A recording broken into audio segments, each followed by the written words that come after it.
Search committee গঠন করবেন president নিজে, তার মধ্যে কিন্তু 1/3 মেম্বার্স বিরোধী দল থেকে নিতে হবে। সেই সার্চ কমিটি নির্বাচন কমিশন করবেন। প্রেসিডেন্টের সঙ্গে পাওয়ার শেয়ারিং করার জন্য সবচেয়ে যেটা বড় প্রয়োজন সেটা হলো প্রেসিডেন্ট এখন বর্তমানে যেটা আছে যে তারা সিম্পল মেজরিটি ভোটে প্রেসিডেন্ট নির্বাচিত হন এবং 2/3 মেজরিটিতে বাতিল হয়ে যান। এখন 2/3 মেজরিটি থাকার কারণে প্রেসিডেন্টকে যদি থাকে তাহলে প্রেসিডেন্টকে নির্বাচিত করা, প্রেসিডেন্টকে বের করে দেওয়া দুটোই প্রধানমন্ত্রীর হাতে থাকে। সেই ব্যক্তি যাকে প্রধানমন্ত্রী নির্বাচিত করেন যে কোনো সময় বের করে দিতে পারেন, সেই ব্যক্তি কোনোদিনই প্রধানমন্ত্রীর নির্দেশের বাইরে, তার ইচ্ছার বাইরে কিছু করতে পারবেন না। তার একেবারে ঘরের বাড়ির মানে পারপাস সার্ভ করার জন্যই তাকে রাখা হয়েছে, এরকমই মনে হবে। বর্তমান প্রেসিডেন্টের অবস্থা এরকম। এবং এটার উদাহরণ আমি আরেকটা দিই। অষ্টম সংসদে 2001 থেকে 2006 পর্যন্ত যে সংসদ চলেছে, সেখানে প্রেসিডেন্ট ডক্টর বদরুদ্দোজা চৌধুরী, উনি বিএনপির ফাউন্ডার মেম্বারদের মধ্যে একজন ইম্পর্টেন্ট মেম্বার, উনি প্রেসিডেন্ট ছিলেন। তাকে কিন্তু অভিশংসন বা ইমপিচ করা হয়েছিল 2/3 মেজরিটি থাকার কারণে। তো সেই জন্য প্রেসিডেন্টদেরকে যদি আমরা এমনভাবে ভালনারেবল করি যে ওনারা যে কোনো সময় ইচ্ছামতো আসবেন, ইচ্ছামতো যাবেন, তাহলে সেই প্রেসিডেন্টের দ্বারা বড় কোনো কাজ করানো সম্ভব নয়। উনি প্রধানমন্ত্রীর নিয়ন্ত্রণেই থাকছেন। সেই কারণে আমরা প্রেসিডেন্টকে বলতে চাই একজন সর্বজন শ্রদ্ধেয় ব্যক্তিত্ব হবেন এবং সেইভাবে তাকে নির্বাচিত করতে হবেন। এটা একটু আমি মনে করি, এটা একটু আমার কাছে কি বলবো, উচ্চাভিলাষী বলা হয়েছে, কিন্তু এটা একটা সলিউশন বলে আমি মনে করছি। সেটা হলো প্রেসিডেন্ট নির্বাচিত হবেন 3/4 majority of the parliament, 75% parliament members vote দিলেই উনি হবেন সেইভাবে। এবং প্রেসিডেন্টকে ইমপিচ করতে গেলে 3/4 মেজরিটি অফ দ্য পার্লামেন্ট লাগবে। যারা পার্লামেন্ট মেম্বার তার 3/4 মেজরিটি ছাড়া, তার মানে সকল দলেরই মোটামুটি কনসেনসাস ক্যান্ডিডেট না হলে কেউ প্রেসিডেন্ট হতে পারবেন না। কাজে প্রেসিডেন্টকে যখন আমি এই পজিশন দেব, তখন প্রেসিডেন্ট শক্তিশালী হলে আমার কোনো ক্ষতি মনে হবে না। উনি প্রাইম মিনিস্টার ইচ্ছা মতো কাজ করবেন না। তারপরে আমি আস্তে আস্তে প্রেসিডেন্টের ক্ষমতা বাড়ানোর দিকে যাব।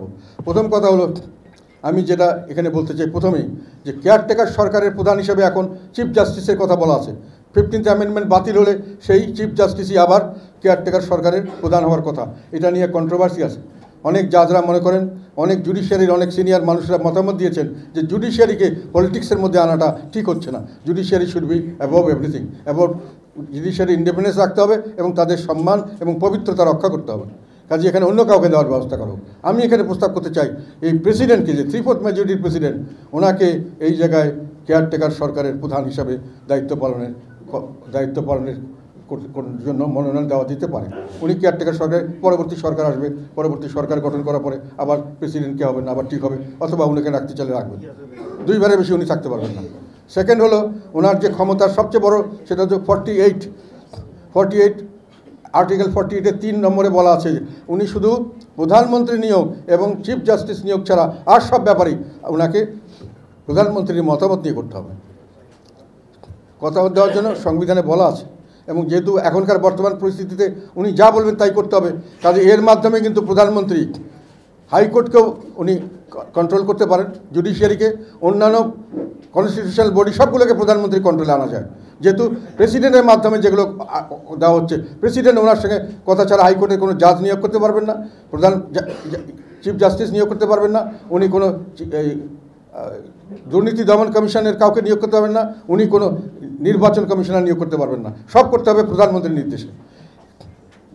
এবং সেই কারণেই প্রেসিডেন্টকে এইটা থেকে ছুটানোর জন্য 48(3)কে আমি একটা সংশোধনী প্রস্তাব দিয়েছি। সেখানে বলছি প্রধানমন্ত্রীর নির্বাচন পরে উনি দিবেন স্বাভাবিক মেজরিটি পার্টি, আর চিফ জাস্টিসকে উনি দেবেন ইন্ডিপেন্ডেন্টলি, আর বাকিগুলোকেও উনি দেওয়ার জন্য সংবিধানে আমাদের সেইভাবে ব্যবস্থা রাখতে হবে এবং সেই ব্যবস্থাটা প্রধানমন্ত্রীকে বাদ দিয়ে করতে হবে অন্যভাবে, সেটা আমরা প্রস্তাব করেছি। কাজেই ওইটার জন্য আমি মনে করি ওই সংশোধনীটি অত্যন্ত জরুরি। কাজে প্রেসিডেন্টকে যখন আমি এই পজিশনে দিব, প্রেসিডেন্টকে ওইভাবে শক্তিশালী করার জন্য ব্যবস্থা নিতে হবে এবং সেইভাবে শক্তিশালী করার জন্য প্রথম কথা হলো ওনারকে ফ্রি করে দেওয়া হয়। তারপরে আমরা প্রস্তাব করেছি যে নির্বাচন কমিশনার নিয়োগ করবেন উনি, একটি সার্চ কমিটি গঠন করবেন প্রেসিডেন্ট নিজে, তার মধ্যে কিন্তু 1/3 মেম্বার্স বিরোধী দল থেকে নিতে হবে। সেই সার্চ কমিটি নির্বাচন কমিশন করবেন এটা আমাদের প্রস্তাব। তারপর আমরা বলেছি যে ওই হাইকোর্টের চিফ জাস্টিস থেকে শুরু করে অন্যান্য সব ব্যাপারে উনি ওই একটা কমিটি করা হবে, সেই কমিটি আমরা প্রস্তাব করেছি এখানে। সেই কমিটির মাধ্যমে চিফ জাস্টিস না, উচ্চ আদালত না, ওইটা পরে। আমি বলছি যে অন্যান্য যেগুলো কনস্টিটিউশনাল বডি আছে সেখানে আমরা একটা প্রস্তাব করেছি, একটা কমিটি। সেই কমিটিতে বলা আছে যে কে কে থাকবেন। আমাদের প্রস্তাব যে ওনারা একটা রিকমেন্ডেশন দেবেন, উনি ওইসব কমিটিতে উনি নিয়োগ দেবেন।